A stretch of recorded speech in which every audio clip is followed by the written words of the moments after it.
আপনার মোবাইল স্ক্রিনে ফুটে ওঠা এই ছবিটা তো ইতিমধ্যেই দেখে ফেলেছেন।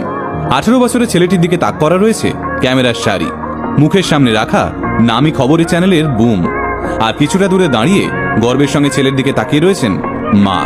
ছেলের সাফল্যে চোখ দুটো উজ্জ্বল হয়ে উঠেছে মায়ের। কিন্তু আপনি কি ছেলেটার পরিচয় জানেন? এই 18 বছরের ছেলেটির কারণে রাতের ঘুম উড়েছিল সর্বকালের অন্যতম সেরা দাবাড়ু ম্যাগনাস কার্লসেনের। বিশ্বকাপ ফাইনালের প্রথম দুদিনের ম্যাচে কার্লসেনের সঙ্গে ড্র করেছিলেন প্রজ্ঞানন্দ। যদিও একটুর জন্য দ্বিতীয় ইন্ডিয়ান হিসেবে বিশ্বকাপ ফাইনাল জেতা হয়নি রমেশবাবু প্রজ্ঞানন্দের। আসুন আজকের এই ভিডিওতে এই বিস্ময় বালকের ব্যাপারে জেনে নিই আমরা। আজ থেকে 21 বছর আগে অর্থাৎ 2002 সালে শেষ ভারতীয় হিসেবে বিশ্বকাপ দাবা জিতেছিলেন বিশ্বনাথন আনন্দ। তারপর থেকে আর কোনো ভারতীয় দাবা বিশ্বকাপ জেতেনি। দীর্ঘ 21 বছর পর রমেশবাবুর কাছে বিশ্বকাপ দাবা জেতার সেই সুযোগ ছিল, যদিও তিনি পরাজিত হয়েছেন। কিন্তু তাতে কি, 18 বছর